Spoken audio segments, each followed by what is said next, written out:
Malaikat itu di apa?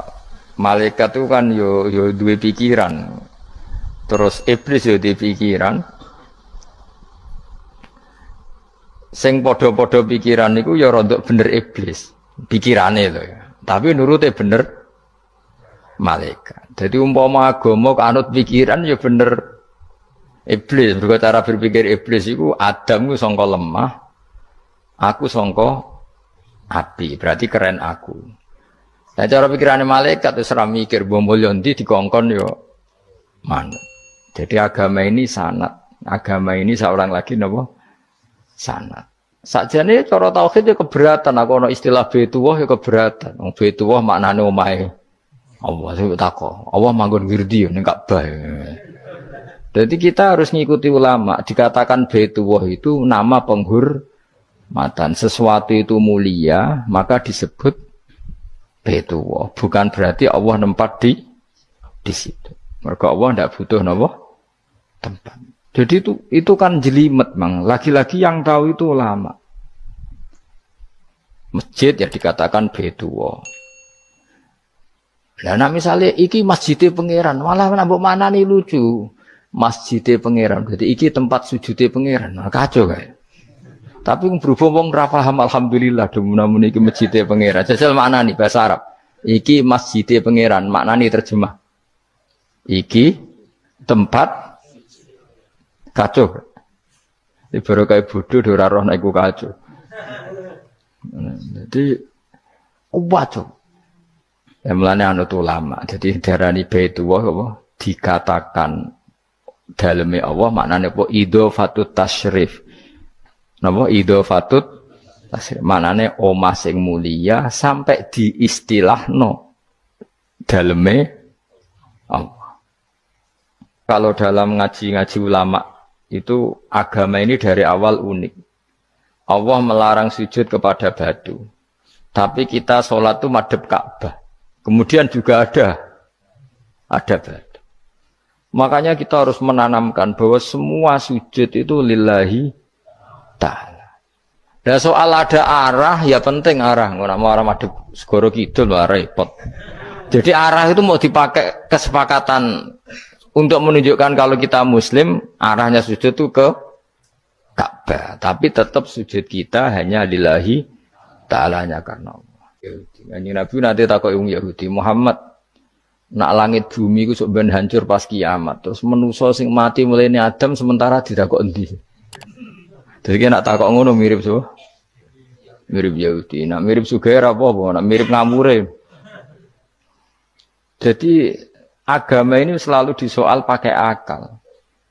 Jadi agama tanpa akal ya iso berdiri, tapi kalau terlalu bawa akal itu ya repot. Ya makanya tadi itu pentingnya riwayat. Seorang lagi pentingnya apa? Riwayat. Makanya cara Imam Malik itu enggak suka sama agama di logika itu enggak suka. Karena nanti orang yang punya logika terus merasa lebih punya otoritas terhadap apa? Agama. Ya wis sesuai ngono agama iku angel oleh nerangno sampean agama iku. Sampai saiki tak bedheki. Nabi Adam diusir kondi. Swarga. Terus swargane Nabi Adam saiki didakoni. Mergo swarga iku luase sak langit bumi. Lah nek iku saiki didakoni ndi wong. Swarga lebih luas ketimbang langit. Kan enggak mungkin sesuatu yang luas diletakkan di yang sempit. So, akhirnya Mu'tazilah gak percaya anane swarga zaman Nabi Adam. Jadi swarga sing cerita Adam itu tidak sama dengan surga yang nanti arduhas samawati wal ard. Jare ahli sunnah ya sono. Lah ning ndi wis ra roh pokoke ono. Ya itu kan sama-sama terus diterusno wong debat. Ya sudah guys. Nak cara aku wis mlebu sik kok gampang nerangno nek wis bar roh. Secara teori kan gitu, ora roh kok nerangno sak usih. Bro. Ya sudah, sampean bu swarga wae lagi apa? Lagi nerangno. Pas aku nerangno kowe ra ning swarga, ya ora ketemu. Wis kono enak nang cangkem elek ngono wis aku ben nerangno kowe ra ning kono. Ya wis akhire gak.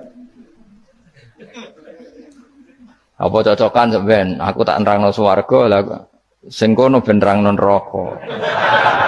Mergo roe neraka.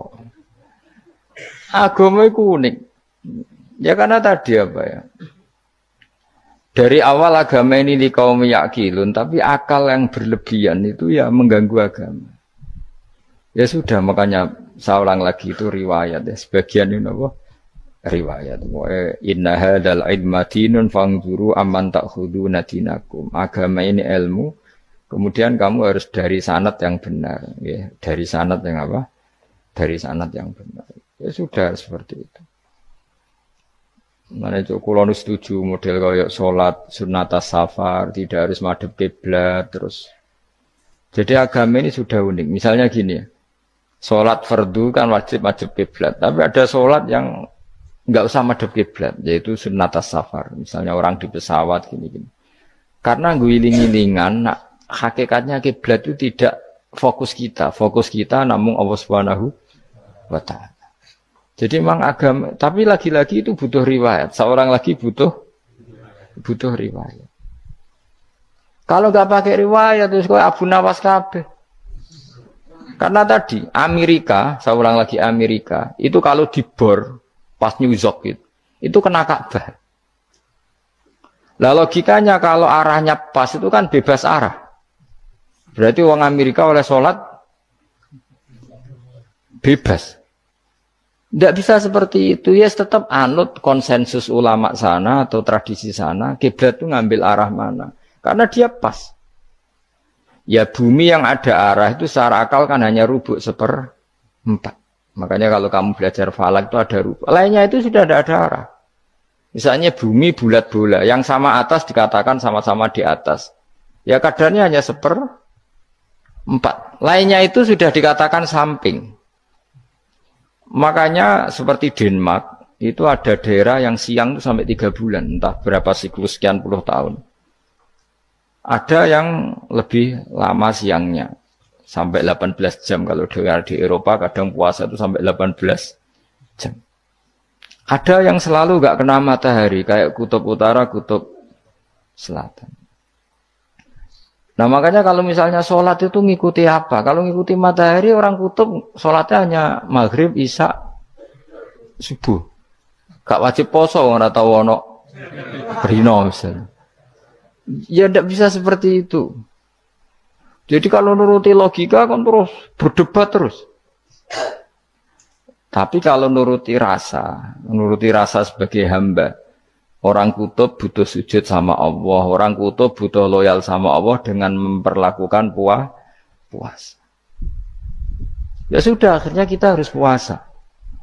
Nah, lalu kalau ukurannya matahari, mereka tidak punya matahari. Memangnya puasa itu penyebabnya wujudnya matahari, apa penyebabnya loyalitas sama Allah Subhanahu wa Ta'ala? Loyalitas. Kalau penyebabnya matahari ya, berarti kalau nggak ada matahari, nggak usah apa?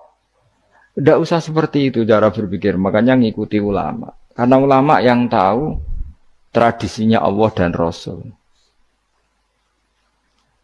Ya seorang lagi ulama yang tahu tradisinya Allah dan Rasul. Meskipun ya kadang saya enak dewe ulama. Mergo ya kadang ya mau kalau bolak-balik ngomong. Gak diterang nombek cangkem elek ora paham-paham. Makanya masyhur itu ada kiai di debat sama orang rodok PKI. Pak Kiai, kalau setan dari api masuk api kan biasa. Terus susahnya apa? Mau materinya dari api. Terus Kiai itu mek lemah, sawurna raine. Loro cung, nggih sakit. Jare wong kok lemah, kena lemah kok loro. Karena serak kena diterangno. Manusia materinya kan dari tanah, berarti kena dipendem urip-uripan. Piye ya? Ya loro ya. Lah iya jare kok lemah kok dipendem ning lemah kok. Karena dijelaskan pakai lisan yang baik, gak paham-paham. Sebenarnya kita ini ingin selalu baik, tapi ada orang-orang diterangkan cara baik-baik itu. Kayak misalnya ana wong kondo, Gus kula niku bojo kula cerewet ngene-ngene, apike kula pegat. Dicereweti bojo mbek diarani duda iku lara ndi? Oh lara diarani duda isen. Kue payu rabi dicereweti, ambek ra payu rabi jomblo, sakit mana? Sakit distatuskan jomblo. Malah kena dicereweti sabar prestasi baru. Mesti wong ku diwolak-walik. Lan jarbe sekolah tak malan kula seneng mbek Imam Syafi'i. Kowe dirasani wong ning ngarepmu, diomongi, ambek dirasani seneng ndi? Seneng dirasani cara kowe. Jare Imam Syafi'i buktike wibawa, buktine ngomong ning ngarepmu ra wani. Jadi Imam Syafi'i itu rileks urip. Ya Aba Abdillah, orang yang tadi muji-muji jenengan itu kalau di luar maki-maki jenengan. Jadi alhamdulillah. Kok bisa itu kan bukan pengkhianatan. Berarti saya wibawa. Di depan saya enggak berani itu. Wong itu soal Imam Syafi'i, ya cium tangan, ya hormat. Tapi setelah di luar menghujat. Singkat cerita dilaporkan ke Imam Syafi'i. Orang yang tadi nyium tangannya jenengan, itu di luar ngerasani jenengan. Jadi Imam Syafi'i, alhamdulillah, berarti aku wibawa. Mendengar kurawani. Ya dianggap enteng saja. Terus ada orang misoi Ja'far Shadiq. Sayyid Ja'far Shadiq itu Sayyid putune Nabi, orangnya soleh alim. Gurunya Abu Hanifah. Di antaranya gurunya Abu Hanifah itu Sayyid Ja'far Shadiq. Itu kalau dihujat orang diomongin ini. Dimaki-maki. Sampai ke rumah. Pas mau masuk rumah, kamu masih ingin maki-maki saya? Iya. Tak tunggu sampai selesai. Setelah selesai, sudah sampun. Sudah. Masih emosi orang, sudah. Kamu misoi saya berdasar apa yang kamu ketahui. Yang tidak kamu ketahui lebih banyak. Maka saya tunggu. Izin. Izin sampai. Terus ketika ditanya, kenapa engkau sabar ketika jenengan saya pisui? Orang ini akhirnya tobat, mencium tangannya, mencium lututnya. Jawab saya Ja'far Shadiq ini. Aturahu tu'sokurhan, aturahu yu'sokurhan. Kowe ora ngrafaham kalimat itu, tapi tak terangkan ben dadi wali. Kowe roh pangeran. Ya tahu. Sing durakani pangeran tuh banyak enggak? Yang maksiati pangeran tuh banyak enggak? Ya banyak. Lah yung pangeran sing di langit bumi wae dimaksiati, apa meneh terima aku. Akhirnya terus jadi orang-orang soleh itu cara berpikir itu di luar kapasitas kamu. Apa ya? Mereka itu hanya Allah, taunya itu hanya Allah. Aku kan enggak egois, harga diri. Mana ada agama berdasar harga diri itu kalau dalam bahasa Arab disebut hamiyat al-jahiliyah itu gengsi nopo? Jahili. Makanya ketika saya berkali-kali cerita itu, ada seorang ulama dipanggil tetangganya, nom. Setelah sampai situ, sudah kembali, saya tidak butuh kamu. Setelah sampai rumah dipanggil lagi, sudah kembali lagi sampai 3 kali. Ulamanya yang tetap ceria, tetap nyaman. Ketika ditanya, kenapa engkau tetap nyaman? Wahai pemuda, kamu itu tetangga saya. Kata Allah dan Rasul, nak kue iman be Allah Rasul, kon ngapi tonggo, kon ngundang aku ya teko. Ya seneng nuruti perintahnya. Ketika kamu nyuruh saya kembali, ya saya kembali. Memang itu keinginan kamu. Kue tanggaku, aku kon nurut be tonggo. Aku ora urusane be kue. Aku mau nyaman be perintahnya. Oh, nangis pemuda tadi itu tobat. Kalau kamu kan warga diri, orang kok dipimpong. Ini gak bakat wali blas. Jadi orang dulu itu nyaman. Karena pikirannya namun Allah Subhanahu wa ta'ala. Umar bin Abdul Aziz itu termasuk khalifah paling soleh setelah periode sahabat. Itu mau kapundhut itu Sewantai. Ketika keluarganya menangis, kenapa kamu menangisi saya? Ya karena engkau mau mati. Memangnya kalau mati mau kemana aja? Ila khairi madhubin ilaih, kezat terbaik. Terus aku mbok kon urip awor kowe gak jelas iso ngrumat aku ta ora. Anak Allah malah jelas. Saiki apik ndi urip mbek wong ora jelas sampai sing jelas. Ya wis kabundut. Kowe kan gak mati ku wedi. Dosane akeh. Lah mungkin nek urip terus ra dosa apa to ngene. Gaya tok asline. Dosa kula cek kathah Gus kok mati terus. Ya malah apik mati biar dosa meneh. Biasa wae nek apik mati biasa karena potensinya kamu urip suwi ku dosane apa taat meneh. Ya jawab. Potensine. Dosa meneh apa taat meneh? Apa ya dosa ya taat. Terus pas mati, pas tua atau pas dosa? Ora usah ngono biasa ya. Sampai mati ae matur pangeran Gusti nak saya ini mati nggih. Mati mawon nak saya ini urip nggih. Urip mawon Gusti semua anut jenengan wis. Zaman kula urip sing ngrumat nggih jenengan mungkin sampean mati sing ngelola nggih napa? Jenengan pun donya sing ngurusi jenengan. Kan sebenarnya kalau kita berpikir gitu kan nyaman. Zaman kamu hidup yang mengendalikan jantung, paru-paru, oksigen juga Allah. Dan kamu nggak tahu caranya, tahu-tahu hidup. Tapi setelah mati dikubur kamu iskal. Lalu sistem pernafasan saya gimana setelah saya mati? Memangnya zaman yang dunia kowe roh. Oh karena ada oksigen. Nah, terus oksigen wujudnya karena apa kowe ya ora roh. Oksigen dari zat gini lah zat iku kok sapa ya ora roh. Mau gaya tok ngomong mau tetep akhir ora roh. Nanti kadang kalau gawak mbek goblok seraro kabeh dari awal mau alam semoga iku gak usah nerang. Nah, artinya gini, kalau zaman di dunia kamu tidak bisa mengelola diri kamu sendiri, juga sama setelah mati tidak bisa mengelola diri kamu sendiri. Semua itu al-amru biyadil, semua itu dalam kekuasaan Allah Subhanahu wa ta'ala. Ya sudah, alaihi tawakkaltu wa ilaihi unib. Ya sudah, kita pasrah saja dan kita hanya kembali kepada Allah Subhanahu wa ta'ala. Ya sudah, itu agama.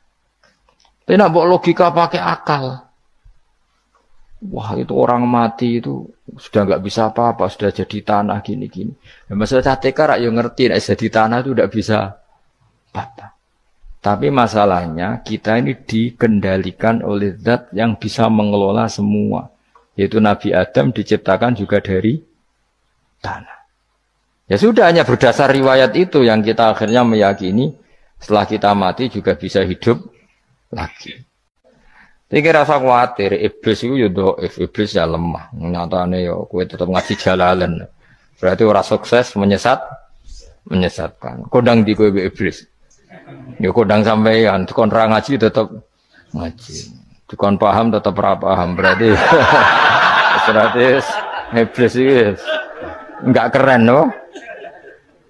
Betul, saya setiap melihat orang sholat itu menyaksikan kekalahan apa? Iblis. Jadi iblis itu ya kalah ora kok hebat ya ora. Biasa mawon, ora usah sing hebat ya namung pangeran. Dari awal iblis wis menyerah ngadepi orang sing ikhlas. Ikhlas itu dimulai dari awal. Cara bahasa Inggris pokoke hilir sampai hulu sampai hilir kudu ikhlas kabeh. Misale kita duit, yakin nek iku wae Allah. Sehingga kita ketika ngasihkan orang itu kamu enggak merasa itu milik kamu. Sehingga enggak gampang undat. Selagi itu kamu benar keduanya awalnya salah itu masih mungkin tidak ikhlas. Uang ini milik saya, tak kasihkan kamu dengan ikhlas. Kalimat milik saya ini menjadikan suatu saat kamu jadi undat-undat karena milik saya. Tapi kalau ikhlasnya dari depan, uang ini milik Allah, ilmunya bahak milik Allah. Terus tak kasihkan kamu juga hambanya. Dari awal kan merasa saya tidak punya apa-apa. Tapi selagi saya ikhlasnya hanya separuh. Ilmu saya tak kasihkan kamu karena Allah, berarti masih potensi enggak ikhlas ya. Jadi kalau ngelatih ikhlas itu harus dua-duanya.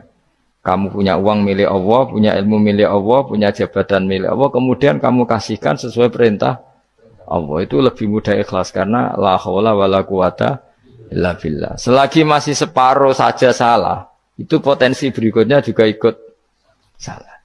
Misalnya aku ngurmat yatim kok ikhlas, duitku tak kena. Kata duitku itu menjadikan suatu saat. Dulu tak rumat loh, saiki jebule lali aku. Tapi kalau alhamdulillah saya pernah digerakkan Allah ngurmat yatim dengan milik Allah juga. Sehingga kita sekedar pernah melakukan ketaatan ini senang. Enggak penting berikutnya anak yatim ini nanti peduli kita apa enggak, enggak penting. Yaitu ikhlas ya. Ikhlas itu sesuatu yang semuanya lillahi ta'ala ya, dan inna sholati wa nusuki wa mahyaya wa mamati lillahi rabbil alamin. Masyhur itu khilafnya ulama. Apakah malaikat itu termasuk umatnya kanjeng Nabi Muhammad sallallahu alaihi wasallam? Ada ulama yang mengatakan cara pandang Nabi diutus itu untuk mensolehkan yang tidak soleh atau mensolehkan yang potensi tidak soleh. Kan orang itu ada dua, ada yang memang tidak soleh disolehkan. Ada yang potensi tidak soleh. Sebetulnya sudah soleh, tapi potensi juga tidak soleh. Terus disolehkan. Nah malaikat ini kan tidak berpotensi maksiat sehingga nggak butuh nabi. Seorang lagi malaikat itu kan nggak mungkin nggak soleh, selalu soleh. Berarti nggak butuh nabi. Itu cara pikiran Imam Suyuti. Sehingga dia mengatakan Quran itu memperingatkan semuanya kecuali malaikat. Karena malaikat tanpa diperingatkan sudah soleh. Tapi kata ulama yang lain tidak seperti itu. Malaikat tetap senang sebagai umatnya Rasulullah Shallallahu Alaihi Wasallam karena butuh status tasyrif. Tasyrif itu keren. Nanti takoi itu melok kelompok isopo, melok kelompok Kanjeng Nabi Muhammad Shallallahu Alaihi Wasallam. Sehingga kalau nanti ditanya Allah, mimman anta misalnya, min ummati habibika Muhammad, itu keren. Kayak termasuk umatnya kekasihmu Nabi Muhammad Shallallahu Alaihi Wasallam. Lalu kamu ngikuti apa? Yo min ahsani kitabik, mengikuti kitab terbaikmu ya Allah. Sehingga mereka ikut umatnya Nabi bukan karena disolehkan, tapi karena tasrif, satu kehormatan. Itu yang diikuti ulama. Tradisi kita, ahli sunnah, ngikuti yang pendapat itu. Ngikuti bahwa malaikat pun suka dikategorikan umatnya Kanjeng Nabi Muhammad Sallallahu Alaihi Wasallam karena nambahi tasrif. Nambahi apa? Tasrif. Masyhur itu Imam Suyuti dalam hal ini kita ngikuti ulama mayoritas, bukan ngikuti yang ini. Masyhur kan Jibril ditanya, kan itu ketika Jibril ketemu Nabi Muhammad ditanya, untungnya apa kamu jadi safir? Safir itu kira-kira terjemahan bebasnya panitia saya. Jibril itu kan ya jauh dari langit turun bumi, dari langit itu kan jauh. Terus kamu untungnya apa? Karena Jibril itu tahu betul peristiwa yang pernah dilakukan Allah. Yaitu kayak apa malaikat yang di langit bisa diusir karena kesalahan tertentu. Malaikat yang sok suci kayak siapa itu Harut Marut juga dihinakan seperti itu. Dan Jibril tahu betul Allah itu yaf'alu ma yasha. Jadi yang sekarang malaikat bisa saja jadi pokoknya tahu betul Allah bisa melakukan apa saja. Karena Jibril tahu betul Allah, karena dia ketua malaikat. Kan kita tahu misalnya ada sejarah siapa? Harut Marut, dari malaikat menjadi hina seperti itu. Terus Jibril akhirnya tanya, ya sudah, Jibril punya apa? Terus ditanya Nabi, kamu untungnya apa setelah jadi safir saya, jadi panitia yang ngurusi wahyu. Terus kata malaikat Jibril, saya tidak pernah merasa aman, apakah saya selalu dalam posisi ini? Posisi terhormat, kecuali setelah menjadi safir, menjadi pelayan kamu ketika aku distatuskan oleh Allah apa itu innahu laqaulu rasulin karim dzi quwwatin inda dzil arsy makin muta'in tamma amin. Terus ganti fa amin tu ba'du, baru setelah itu saya merasa aman bahwa posisi saya aman karena Quran itu abadi ila yaumil qiyamah ila mala mi'adalah, semuanya Quran itu abadi dan di Quran itu saya distatuskan muta'in sama amin. Berarti saya merasa aman tidak akan dirubah kestatusan saya malaikat semenjak saya jadi safirmu. Intinya Jibril juga mendapat kehormatan karena ngitmai Quran. Paham ya? Makanya kita di sini mengatakan ini pendapat Imam Suyuti, tapi hampir semua ulama berpendapat apa? Malaikat pun ikut mendapat berkahnya Kanjeng Nabi Muhammad Shallallahu Alaihi Wasallam. Jenenge apa? Berkah tasrif, apa berkah apa? Tasrif. Jadi punya status kehormatan. Nah, yang dikatakan Imam Suyuti itu murni logika. Murni logika tadi, yang namanya Quran itu memberi peringatan supaya enggak soleh menjadi soleh, dan malaikat tidak butuh itu karena sudah selalu soleh ya. Jadi itu logika saja, tapi kita berkeyakinan malaikat pun butuh, tapi untuk